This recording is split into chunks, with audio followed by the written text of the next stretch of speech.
이 공간마당에 앞서 먼저 생각의 문을 열어보시는 시간을 갖겠습니다. 더불어라 김용덕 관장님께서 이야기를 주시겠습니다. 이제 오늘은 저희 마을복지계획단에서 우리 통장님들이 함께 신가동을 어떻게 하면 행복하고 즐거운 동으로 만들 것인지 고민하고 계시다 해서 제가 생각하는 몇 가지만 함께 이제 나누는 시간을 좀 가졌으면 좋겠다 싶습니다. 마을복지라는 게 이런 거구나 라는 느낌을 함께 나누고자 합니다. 이제 복지란 무엇인가에 대해서 우리가 함께 생각을 해볼 필요가 있다고 생각을 해요. 우리가 복지계획, 복지 하는데 복지가 뭔가, 혹시 복지란 이것이다 라고 내가 이렇게 자신있게 말할 수 있으세요? 함께 하는 거. 우리 복지란? 이웃과 이웃이 함께하는 거. 이웃과 이웃이 함께하는 거. 우리 선생님 복지란 뭐라고 생각하세요? 함께하는 거. 네, 복지란? 여러 사람 소통하고 서로 나누는 네, 소통하고 나눔을 실천하는. 뭐 다 한마디씩 해보시죠. 복지란? 여러 사람하고 소통하는. 소통하는 거.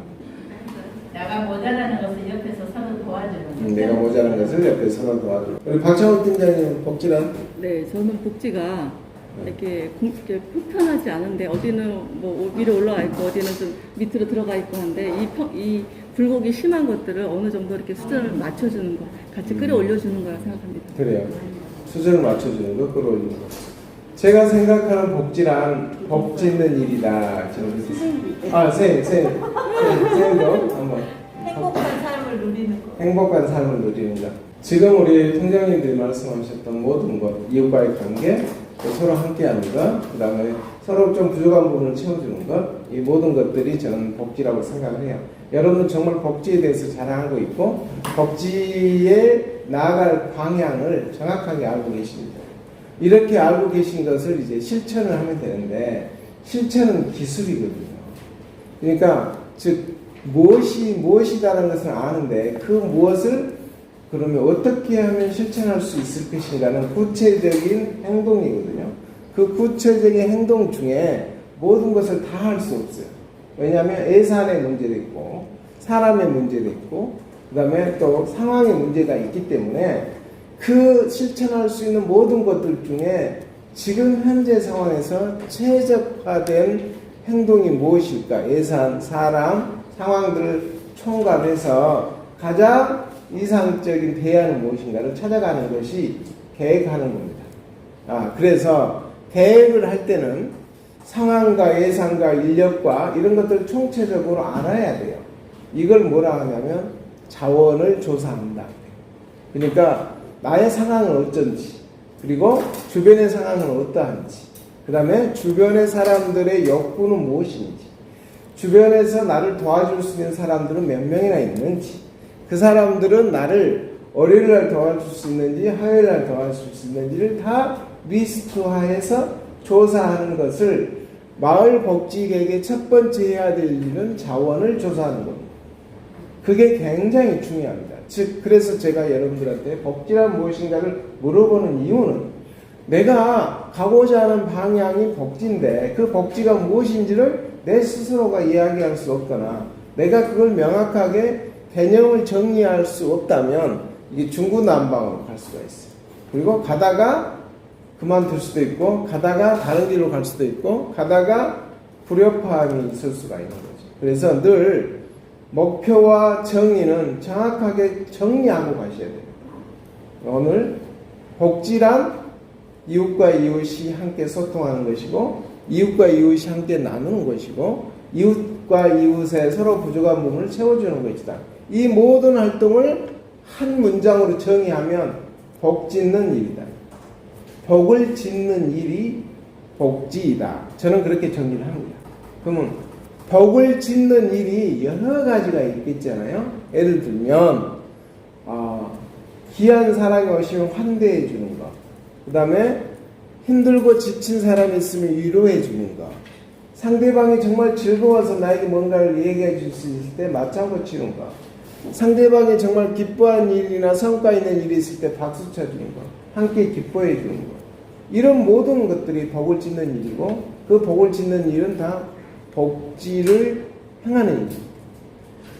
그래서 첫 번째로 자원을 조사하는 게 필요한데 그 자원 중에 가장 먼저 조사해야 될 게 뭐냐면 본인이에요. 본인. 여러분들 각자가 내가 어떤 능력을 갖고 있는지, 나는 어떤 사람인지, 내가 어떤 일을 하고 싶은지, 내가 어떤 일을 할 때 즐겁고 행복한지를 적어보셔야 돼요. 머릿속으로만 생각하고 있으면 안 되고 적어보셔야 돼요. 나는 어떨 때 행복하지? 내가 행복할 때, 내가 즐거울 때, 나의 강점, 내가 다른 사람에게 해줄 수 있는 것, 내가 다른 사람으로부터 도움을 받았으면 좋겠는 것, 이런 것들을 리스트를 해서 정리를 해볼 필요가 있습니다. 그러면 훨씬 더 많은 사람을 도울 수 있어요. 어떻게? 구체적으로 자기의 강점을 활용하는 방법으로. 근데 대부분의 사람들은 이걸 하지 않아요. 그리고 통장님들이나 또 활동가들이나 뭔가 일을 하는 사람들은 대상화시킵니다. 누구를? 복지를 수혜받는 사람을 대상화시키는데 여기서 두 번째 원칙이 뭐냐면 복지는 대상이 있어서는 안 돼요. 복지의 대상이 어렵고 힘들고 뭐 기초생활수급권자고 알코올 중독자이고 정신적으로 문제가 있고 이런 사람들이 복지의 대상이 아니에요. 우리가 가장 크게 잘못 생각한 게 뭐냐면 정책도 그렇고 또 마을의 복지활동가도 그러는데 서비스를 제공하는 수혜자를 늘 생각을 해요. 노인, 아동, 청소년 그리고 뭔가 사회적 경제적으로 어려운 사람들을 뭔가 서비스를 제공해야 된다. 구체적으로는 화장지 하나나 마스크 하나를 갖다 주는 것이 좋아하더라. 바카스 하나 갖다 주는 걸 좋아하더라. 그리고 내가 그걸 갖다 주고 실천했을 때 나는 복지를 실천했다. 이렇게 뿌듯하게 생각할 수도 있는데 여러분들도 복지의 수혜자가 될 수 있어요. 여러분들이 복지를 진행할 때 제가 말을 했죠. 복 짓는 일이기 때문에 모든 사람은 복을 짓는 활동을 하는 겁니다. 그래서 그런 이야기가 있습니다. 엄청나게 많은 부자도 도움을 받을 수 없을 만큼 부자가 있는 게 아니고 아주 가난한 사람도 다른 사람을 도와주지 못할 만큼 가난한 사람이 있는 게 아니다. 이런 이야기가 있습니다. 그러니까 우리가 가져야 될 두 번째 원칙은 복지는 대상이 있는 게 아니다. 모두가 복지의 주인이다. 이렇게 생각하셔야 돼요. 모두가 복지의 주인이 되려면 어떻게 해야 돼요? 내가 이야기를 들어야 됩니다. 여러분들은 이제 복지활동가라는 그런 역할을 누구로부터 부여받았어요? 동주민센터로부터 부여받은 게 아니에요. 동장님으로부터 부여받은 게 아니고 지사협 위원장으로부터 부여받은 게 아니에요. 여러분들은 여러분 스스로가 자기의 사명을 받아 안았어요. 어디로부터? 내 마음속에 있는 양심으로부터. 자, 거기서부터 출발을 하자고요. 여기서부터 출발을 하지 않으면 어떻게 되냐면 뭔가 일을 할 때 남을 위해서 하는 것처럼 느껴져요. 누구를 위해서 하냐? 복지 대상자를 위해서 하는 것, 동장님을 위해서 하는 것, 지사협을 위해서 하는 것처럼 내가 나도 모르게 속고 있어. 그러다 보면 내가 하는 일이 즐겁지 않을 때가 많습니다. 행복하지 않을 때도 많고 그러면 함께 하는 사람도 힘들어지고 여러분도 힘들어져요. 굳이 안 하니만 못하게 됩니다. 그래서 어떻게 해야 된다고? 내가 나의 부름과 나의 사명으로 내가 복지활동가가 되는 거죠. 복지활동가가 되면은 각각의 역할이 있죠. 활동가들이 해야 될 역할이 있고 또 활동가에 채 침입하지 못한 사람들의 역할이 다 있어요. 각각의 역할. 그 역할이 고정되어 있을까요? 네? 유연하게. 고정되어 있지 않아요. 항상 바뀝니다. 여러분들이 복지활동가가 될 수도 있고 어떨 때는 복지활동가가 안 될 수도 있어요. 그래서 중요한 게 중심이 어디에 있어야 돼요? 나한테 있어요. 누굴 위해서 절대 하는 게 아닙니다. 그래서 강상구의 구정 슬로건이 뭐예요? 내 삶이 행복한 매력, 활력, 품격이라고 정했어요. 이건 이전에 없었던 슬로건입니다. 다른 어떤 지자체에도 우리 공동체, 우리와 함께하는, 더불어 살아가는, 이렇게 표현을 하는데, 내 삶이 행복한 매력, 활력, 품격이라는 이야기 중에 내 삶이, 즉 내가 행복해야 그 누구에게도 행복한 마음과 기운을 전할 수가 있다. 그러니 내가 누구인지를 알아야 되겠죠. 첫 번째가 내가 누구인지를 알고, 두 번째가 복지의 대상은 없다. 모두가 복지의 주인이다. 이렇게 생각을 하셔야 됩니다. 누구를 위해서? 나를 위해서. 그 어떤 활동도 다른 사람을 위해서 하는 활동 없습니다. 그렇게 생각하지 않으면 받은 사람이 뭔가 수혜를 받거나 뭔가 함께 하는 데 있어서의 관계를 하는 사람이 불편해질 수 있습니다. 어르신이라는 표현 이전에 노인이라는 표현을 했어요. 노인은 사회적으로 세 가지 시선이 있습니다. 노인을 바라보는 세 가지 시선. 첫 번째 하나가 노인, 영어로 no, 사람이 아니다.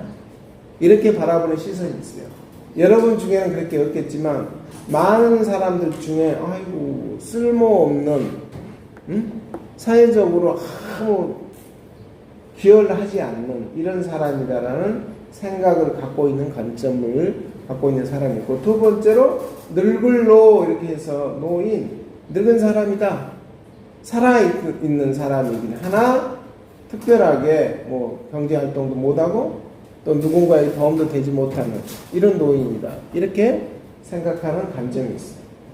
그리고 마지막으로 KNOW, 노인에서 지혜롭고 현명한 사람이다 라는 관점을 갖고 있는 사람이 있습니다. 여러분들 혹시 어르신 노인을 볼 때 어떻게 봐요? 정말 지혜롭고 현명하다, 사회에 정말 도움이 되는 존재라고 생각하십니까? 그렇죠. 응. 그렇게 갖고 계시죠? 응. 다른 분들도 그러세요? 응. 한번 생각을 해봅시다. 노인이 노인인지 우리가 혹여 어르신들에게 역할과 기회를 주지는 않았는지, 말할 기회는 주지 않았는지, 경험과 행동할 기회는 주지 않았는지를 생각해 보시죠. 복지의 대상으로만 생각하니까 서비스를 받는 수혜자로서만 생각하니 뭘 갖다 줄까? 뭘 갖다 주면 좋아할까? 어떻게 하면 좋아하지? 라고 다 우리 스스로 생각해서 서비스를 제공하는 거예요. 그 중에 뭘 좋아하세요? 라고 묻거나 어떤 걸 하고 싶어요? 라고 묻거나 어떤 것을 하고 싶은지 뭘 좋아하는지를 말하지 않았을 때 기다리기가 힘드니까 그냥 우리가 서비스를 제공한 거죠. 근데 생각을 바꿔보면 우리 신가동의 이제 마을복지 계획단들은 생각을 좀 바꾸시고 실천을 그렇게 해보시면 될 것 같아요. 어떻게? 어르신들이나 청소년들이나 사회적 약자들에게 기회를 줘야 돼요. 어떤 기회? 말할 기회. 어떤 기회? 생각할 기회. 어떤 기회? 행동과 경험할 기회를 주셔야 되는데, 그러려면 어떻게 해야 돼요? 기다려야 돼요. 기다릴 때 그냥 기다리면 안 되고 뭘 좋아하는지 생각해보게 하고 기회를 제공하고 이런 교육이나 어떤 학습의 장소에 모시고 오거나 참여할 수 있도록 늘 촉구해요. 뭔가 정보를 제공하지 않으면 몰라서도 못 오거나 갈까 말까 하다가도 그냥 안 가는 경우가 많지. 그러나 누군가가 관심을 갖고 챙기고 이렇게 하면 좋겠다라고 이야기를 하면 갈까 말까 올까 말까 하는 사람들은 다 오시고, 생각을 안 했던 사람들이 이제 생각을 해보게 되고, 두 번째 얘기할 때는 갈까 말까 하다가 세 번째 얘기할 때는 오시게 된단 말이죠. 그 과정이 여러분들이 뭔가 수혜를 제공하고 서비스를 제공하고 당장 성과는 나와 있지는 않겠지만 좀 장기적으로 보면 그 마을 공동체가 정말로 성장하고 행복한 공동체를 만들어가는 밑거름이 된다는 거죠. 우리가 좀 늦게 가더라도 그런 절차를 밟아가면 나는 어느 순간에 예를 들면 다른 지역이 당장의 성과를 위해서 성과를 냈단 말이에요. 그게 한 2년, 3년 정도 성과를 냈는데 그 이후에 또다시 성과를 내지 못하는 경우가 허다합니다. 근데 이런 절차를 밟아가면 그 복지의 주인들이 다 주인으로서 자기 역할을 하다 보면 나중에는 여러분이 말을 하지 않아도 스스로 할 수 있어요. 여러분 옆에서 잘하시네요. 이렇게 박수 쳐주시고 같이 있어주는 것으로서의 활동과 역할을 다 할 수 있어요. 그럴 수 있으려면 기다려 주시고 그런 경험할 기회, 말할 기회, 생각할 기회를 주셔야 돼요. 그렇게 복지 계획을 수립하면 좋겠다. 행정에서는 돈이 투자되니까 어쨌든 성과를 보여야 돼요. 근데 그 성과를 이렇게 기다려줄 때 보일 수 없느냐? 그렇지 않아요. 성과는 어떤 형식으로 보여주느냐에 따라서 달라지니까 그럴 때는 기록을 잘 하시면 되죠. 어떤 기록이냐? 아까 제가 말했듯이 여러분들 각자의 강점이 무엇이고 욕구가 무엇이고 희망하는 것은 무엇이고 내가 잘하는 것은 무엇이고 이런 것들을 여러분들도 적고 그 복지 각각의 주인들도 다 적게 하는 거죠. 그리고 그걸 계속 스크랩 하시고 사진도 찍고 또 면담하는 과정, 함께 이야기하는 과정들을 계속 축적하면 그게 다 성과가 돼요. 그리고 그걸 좀 더 SNS나 또는 알고 있는 기자를 불러서 우리 이렇게 할 계획이다. 그리고 지금 현재 이렇게 하고 있다라고 홍보도 하고 그러면 그게 성과가 되는 거죠. 그런 성과들은 향후에 굉장히 중요한 자료가 됩니다. 그래서 이런 말이 있어요. 기록되지 않는 것은 행하지 않는 것이다. 이런 말도 있습니다. 그래서 늘 기록하는 게 중요합니다. 오늘 제 이야기도 여러분들 들었고 기록을 하면 훨씬 좋겠다 이런 생각이 들어요. 세 번째가 뭐냐면 이제는 욕구도 고정되어 있는 게 아닙니다.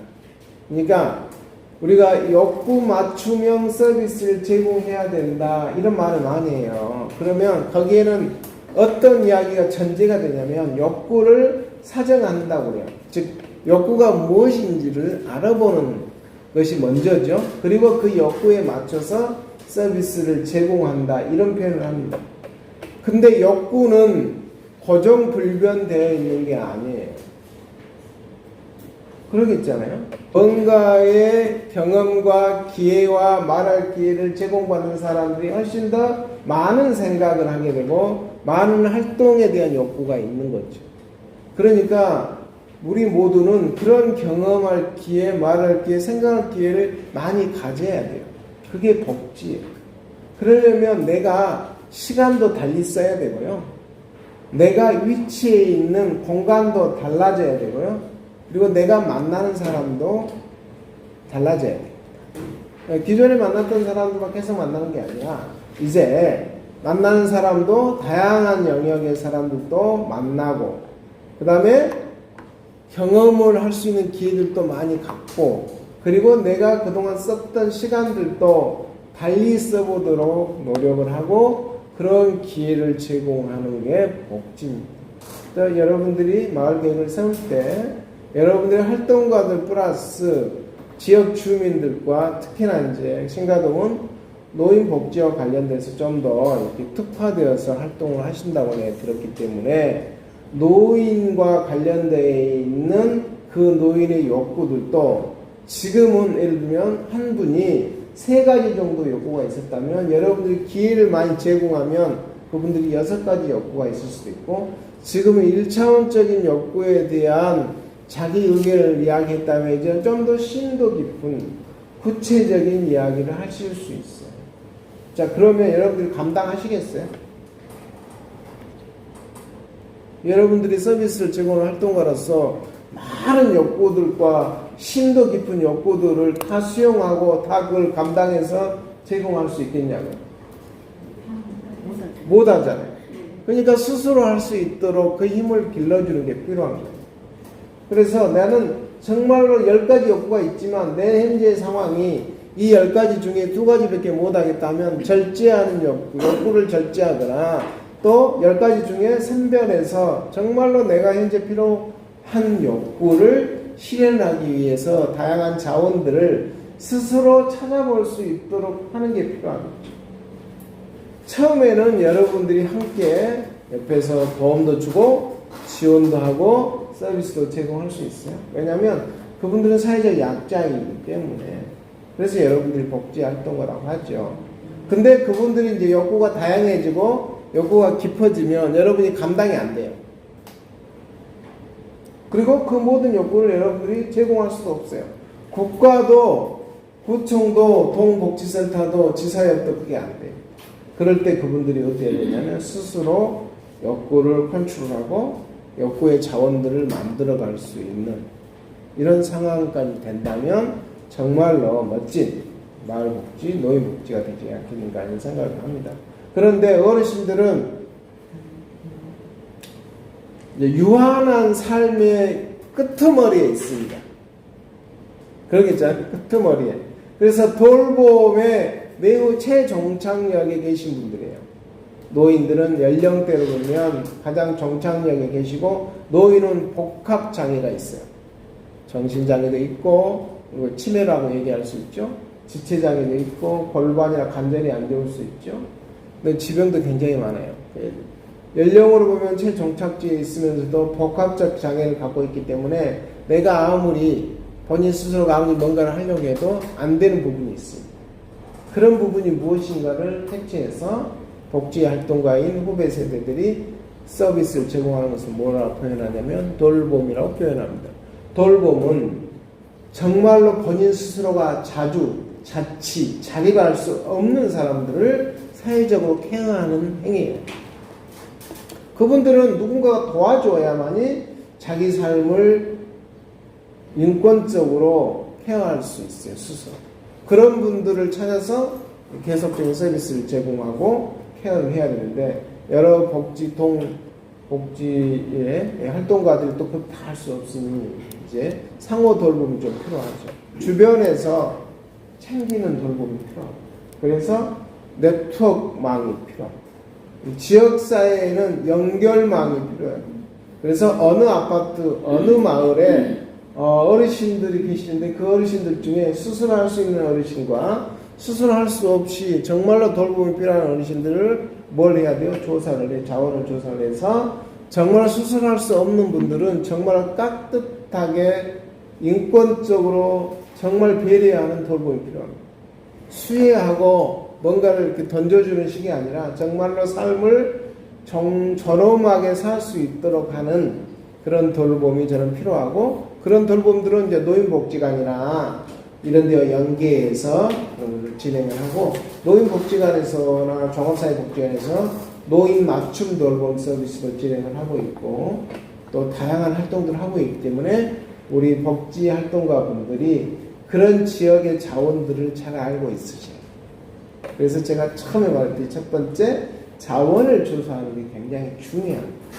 자원은 나의 자원과 더불어서 지역사회에 어떤 자원이 있는지, 어떤 연결을 해줄 수 있는지, 내가 못하더라도 누군가를 연결해서 그 서비스를 제공할 수 있는지를 자원, 복지 자원들을 쭉 리스트업 하는 게 중요합니다. 그래서 복지계획단에서는 그 복지 자원을 조사하는 게 필요하고, 그 조사는 한 번 조정해서 끝나는 게 아니라 분기별이나 반기별로 한 번씩 계속 업데이트를 하셔야 돼요. 근데 그게 동주민센터에도 있지만 동주민센터, 복합행정복지센터가 놓치고 있는 부분이 꽤 많아요. 그런 것들은 복지활동가들이 다 체크를 하시는 것이 또 굉장히 중요한 역할입니다. 그래서 어르신들의 욕구도 변화하고 우리의 욕구도 변화한다. 그래서 그 변화하는 욕구들을 잘 정리하실 필요가 있습니다. 그게 성과이고, 그게 한 사람들의 사례관리가 되는 거죠. 그게 사례관리예요. 처음에 만났을 때 어떤 어르신이 어떤 욕구를 갖고 있었는데 두 번째, 세 번째, 네 번째 만나니 욕구가 어떻게 변하더라. 그리고 그분의 지금 생활의 감정 상태가 어땠는데 신체적으로는 노화됐지만 정신적으로는 어떻게 되더라. 이런 것들이 이제 사례관리가 돼요. 그래서 복지활동가들은 사례관리사가 되어야 돼요.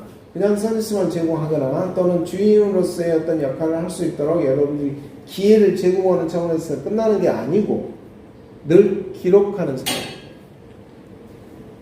그래서 여러분들이 한쪽에는 수첩이 있어야 되고 한쪽에서는 펜이 딱 있다 그래서 늘 이야기할 때 기록하시고 그걸 정리해서 성과로 남기면 아마 저는 제가 생각에 한 3년 안에 이런 성과를 충분하게 좀 가져갈 수 있을 것이다라고 생각을 합니다. 그리고 이제 모든 사람들이 자기 존재에 대한 의미와 가치를 느낄 때는 어떨 때냐면 어르신들도 마찬가지고요. 또 지역 주민들도 마찬가지입니다. 모든 대부분의 사람들은 어떨 때 내가 사회적 존재로서 의미 있는 존재이고 내 가치로운 존재이고 정말 괜찮은 사람이다 내 스스로 이렇게 자기 스스로를 이야기할 수 있을 때가 어떨 때냐면 내가 다른 사람에게 필요한 존재가 되었을 때 내가 다른 사람에게 도움이 되는 존재가 되었을 때라고 느낄 때가 내가 사회적으로 내가 존재로서 참 내가 잘 살고 있구나 나는 정말 괜찮은 사람이구나 라고 스스로의 자존심과 자긍심을 높이는 방법이 바로 그겁니다. 내가 누군가에 필요한 존재가 되었을 때 내가 누군가에게 도움이 되는 존재가 되었을 때 라고 느낄 때 이때가 가장 내가 내 삶의 충만함과 행복감과 사회적 존재로서 내가 정말 괜찮은 사람이야 라는 자긍심을 느낀다고 그래요. 그런 활동이 뭘까요? 바로 자원봉사 활동. 여러분들은 이미 자원봉사 활동을 하고 계십니다. 복지활동가의 복짓는 일은 다른 말로 자원봉사 활동입니다. 즉 다른 사람과 함께 즐겁고 행복한 삶을 만들어가기 위해서 십시일반하고 그 다음에 뭔가 함께 나누고 그리고 내가 이게 그냥 해도 되고 안 해도 되는 이런 활동이 아니라 내가 꼭 해야 되는 권리로서 내가 정말 멋진 삶을 살아가는 필요한 존재의 권리를 찾는 거예요. 여러분들의 권리가 뭐예요?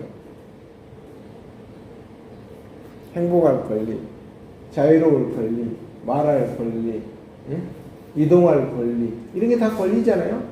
그 권리 중에 하나 더 추가할 게 자원봉사활동을 할 권리가 있어야 돼요. 이 자원봉사할 때 뭐라고요? 참여연을 말듯이 이웃과 이웃과의 관계를 만들어가는 거고 서로 부족한 부분을 채워주는 것이고 이게 복지입니다. 복짓는 일이다. 머리에서 복이 툭 떨어지면 이렇게 인중을 타고 콧등을 타고 이렇게 인중으로 해서 딱 입에서 먹는다고 해요. 입이 복을 담는 그릇이라고 합니다. 항상 웃고 있어야 복을 많이 담는다고 해요. 그래서 찡그리고 있으면 다 빠져나가는데 지금은 마스크를 써서 잘 모르는데 아무튼 늘 웃고 다른 사람에게 짜증내서는 안 돼요.